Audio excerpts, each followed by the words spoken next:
Assalamualaikum warahmatullahi wabarakatuh. Halo semuanya, perkenalkan aku Meza Luna Chandana dari kelas 10B dan aku dari absen 22. Nah, teman-teman, pada hari ini aku akan membahas tentang kerajaan Jenggala. Jadi, mungkin di telinga kalian kerajaan Jenggala ini masih terdengar asing karena memang jarang adanya pembahasan tentang kerajaan tersebut. Tetapi pada hari ini aku akan mengenalkan kalian terhadap kerajaan Jenggala. Nah, kerajaan Jenggala atau Janggala adalah salah satu kerajaan yang bercorak Hindu-Buddha yang pernah berdiri di Nusantara. Sejarah kerajaan di Jawa Timur ini masih memiliki keterkaitan terhadap kerajaan Kahuripan dan juga dinasti Mataram kuno. Kerajaan Jenggala diperkirakan sudah berdiri sejak tahun 1042 Masehi, yang merupakan salah satu dari dua kerajaan pimpinan Airlangga dari Wangsa Isyana. Nama Jenggala sendiri berasal dari kata Hujung Galuh, serta dalam catatan Cina disebutkan yaitu Jung Yalu. Hujung Galuh sendiri adalah seperti daerah Sungai Brantas, muara Sungai Brantas yang dulunya menjadi tempat perdagangan utama, jalur perdagangan utama dari berbagai negara, terutama pada kerajaan Jenggala. Nah, kerajaan-kerajaan yang memiliki perekonomian pada daerah muara sungai tadi yaitu ada kerajaan Singosari, kerajaan Majapahit, kerajaan Kahuripan, dan masih banyak lagi. Nah, kerajaan Jenggala ini berpusat di Kahuripan, di lembah Gunung Penanggungan, dan daerah ini meliputi Pasuruan, Sidoarjo, Mojokerto, atau di dekat muara Sungai Brantas. Kahuripan adalah pusat pemerintahan kerajaan yang dipimpin oleh Airlangga. Airlangga sendiri memiliki dua keturunan yang diberikan amanah untuk memimpin kerajaannya masing-masing. Pemisahan kerajaan oleh Airlangga agar keturunannya dapat memimpin kerajaannya masing-masing dengan damai tampaknya tidak berhasil karena cukup sering terjadi silang sengketa atau perang ya antara kerajaan Jenggala yang dipimpin oleh Mapanjigara Sakan dan juga kerajaan Kediri yang dipimpin oleh Raja Sri Samarawijaya. Salah satu bukti terjadi peperangan ini adalah ditemukan prasasti Ngantang. Dan di prasasti Ngantang ini tertulis bahwa Panjalu Jayati, yang artinya Panjalu menang. Nah, catatan ini atau tulisan ini diperkirakan merujuk pada kemenangan Panjalu atas Jenggala. Kalau teman-teman belum familiar, Panjalu adalah sebutan lain dari kerajaan Kediri. Nah, teman-teman, untuk lokasinya sendiri sebenarnya tidak dijelaskan secara pasti dan secara rinci karena tidak adanya kitab-kitab peninggalan kerajaan Jenggala yang dapat menunjukkan lokasi dan pusat pemerintahan kerajaan ini. Sehingga banyaknya muncul spekulasi-spekulasi, banyaknya muncul pendapat-pendapat dari para ahli sejarawan tentang lokasi kerajaan Jenggala tersebut. Salah satunya menurut tulisan buku sejarah Sidoarjo yang dibuat pada tahun 1970 menjelaskan bahwa lokasi keraton Jenggala ini tepatnya berada di Kecamatan Gedangan. Tetapi terdapat pendapat lain yang menyebutkan bahwa keraton Jenggala ini berada di alun-alun, sama seperti letaknya pusat kota Sidoarjo pada saat ini. Pendapat tersebut didasarkan karena adanya Arca Batara Ismaya dan patung katak raksasa yang ada di alun-alun hingga tahun 1975. Nah, ada juga teman-teman yang menyebutkan bahwa Larangan Kecamatan Candi dulunya adalah salah satu wilayah kekuasaan dan pusat kemiliteran Kerajaan Jenggala. Pendapat tersebut didukung karena terdapat beberapa penemuan benda purbakala saat terjadinya penggalian pada tahun 1980-an.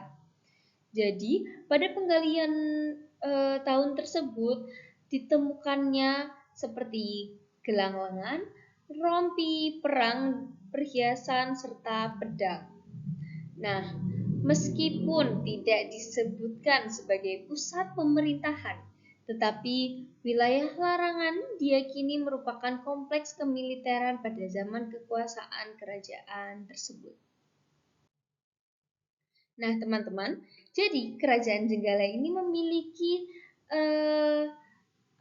pemimpin, memiliki 3 periode pemimpin dengan waktu atau periode yang kita bisa sebut itu cukup cepat ya. Jadi ketiga pemimpin tersebut adalah Raja Mapanji Garasakan, yaitu raja pertama yang memimpin sejak tahun 1042 Masehi, yang lalu dilanjutkan dengan Raja Alanjung Yes pada tahun 1052 Masehi, dan yang terakhir dipimpin oleh Raja Samarotsaha pada tahun 1059 Masehi. Sayangnya, kurang adanya sumber yang dapat menyebutkan bagaimana kehidupan kerajaan pada setiap